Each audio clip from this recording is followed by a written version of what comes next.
AB ನ್ಯೂಸ್ಗೆ ಸ್ವಾಗತ ಸುಸ್ವಾಗತ. ನಾನು ಸೌಮ್ಯ ಸತೀಶ್.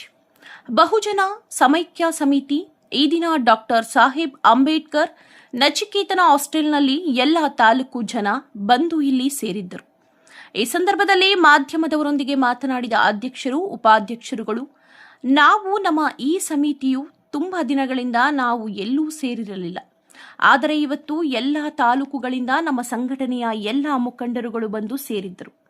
ಈ ನಮ್ಮ ಸಂಘಟನೆಯಲ್ಲಿ ತುಂಬಾ ಜನ ಸೇರ್ಪಡೆಯಾದರು. ಮುಂದಿನ ದಿನಗಳಲ್ಲಿ ನಾವು ಬಲಿಷ್ಠರಾಗಬೇಕು, ನ್ಯಾಯಕ್ಕಾಗಿ ಹೋರಾಡಬೇಕು. ಅನ್ಯಾಯ ಎಲ್ಲೆಲ್ಲಿ ಆಗುತ್ತಿದೆಯೋ ಅಲ್ಲಿ ನಾವು ಪ್ರತಿಭಟನೆ ಮಾಡುತ್ತೇವೆ ಎಂದು ಹೇಳಿದರು.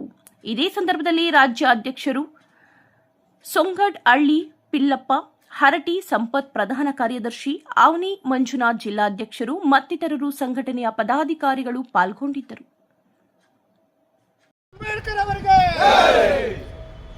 ಮಾನವತಾವಾದಿ ಡಾಕ್ಟರ್ ಬಿ ಆರ್ ಅಂಬೇಡ್ಕರ್ ಅವರಿಗೆ ಜೈ ಜೈ ಜೈ ಜೈ ಜೈ ಭೀಮ್, ಜೈ ಭೀಮ್, ಜೈ ಭೀಮ್, ಜೈ ಜೈ ಜೈ ಜೈ ಜೈ ಭೀಮ್, ಜೈ ಭೀಮ್, ಜೈ ಭೀಮ್.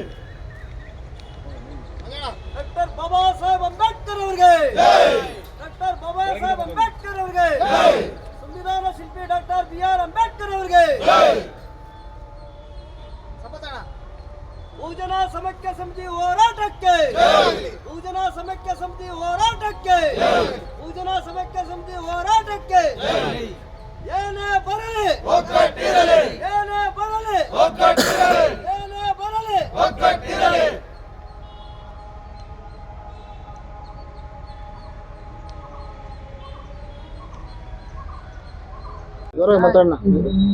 ಜೈ ಭೀಮ್. ಇವತ್ತು ಬಹುಜನ ಸಮೈಕ್ಯ ಸಮಿತಿಯ ನಮ್ಮ ಸಂಘಟನೆ ವತಿಯಿಂದ ಸಂಘಟನೆಯ ಒಂದು ಪೂರ್ವಭಾವಿ ಸಭೆ, ಕುಂದುಕೊರತೆ ಸಭೆಯನ್ನು ನಾವು ಹಮ್ಮಿಕೊಂಡಿದ್ವಿ.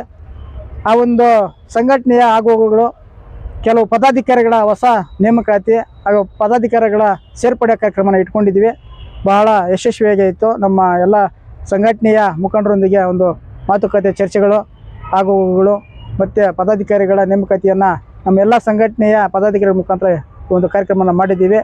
ಈ ಒಂದು ಕಾರ್ಯಕ್ರಮಕ್ಕೆ ಬಂದಿರತಕ್ಕಂಥ ನಮ್ಮ ಎಲ್ಲ ಬಹುಜನ ಸಮೈಕ್ಯ ಸಮಿತಿಯ ಎಲ್ಲ ಸದಸ್ಯರುಗಳಿಗೂ ಭೀಮ ನಮನಗಳನ್ನು ಸಲ್ಲಿಸ್ತಾ ಇದ್ದೀವಿ. ಸಂಘಟನೆಯಲ್ಲಿ ಕುಂದುಕೊರತೆ ಸಭೆಗಳು, ನಾವು ಎಲ್ಲಾದರೂ ಏನಾದರೂ ನಮ್ಮ ಸಂಘಟನೆಗೆ ತೊಂದರೆಗಳಾಗಿರೋಂಥವ್ರು ನಾವು ಏನು ಮಾಡಬೇಕು ಅನ್ನೋದ್ರ ಬಗ್ಗೆ ಭಾಳಷ್ಟು ಚರ್ಚೆ ಮಾಡಿದ್ವಿ. ಅದೇ ರೀತಿಯಾಗಿ ನಮ್ಮ ಸಂಘಟನೆಯನ್ನು ಒಪ್ಕೊಂಡು ಕೆಲವರು ಹಿರಿಯರು, ಕೆಲವರು ನಮ್ಮ ಸಂಘಟನೆಗೆ ಸೇರಬೇಕಂತೇಳಿ ಕೆಲವರು ಇದು ಮಾಡಿದ್ವಿ. ಆ ಒಂದು ಇದರಿಂದ ನಾವು ಸಂಘಟನೆ ಪೂರ್ವ ಸಭೆ ಇಟ್ಟು ಆ ಸಂಘಟನೆಯಲ್ಲಿ ಎಲ್ಲರನ್ನ ಇಲ್ಲಿ ಸೇರ್ಪಡೆ ಮಾಡಿಕೊಂಡು ಹಾಗೂ ನಾಳೆ ದಿವಸ ಅಂದರೆ ಕುಂದುಕೊರತೆಗಳನ್ನು ಯಾವ ರೀತಿ ಬಗೆಹರಿಸಬೇಕು ಅನ್ನೋದ್ರ ಬಗ್ಗೆ ನಾವಿಲ್ಲಿ ಕೂಲಂಕಷವಾಗಿ ಕೂತ್ಕೊಂಡು ಚರ್ಚೆ ಮಾಡಿ ಅದನ್ನು ಇದು ಮಾಡ್ತಾಯಿದ್ವಿ.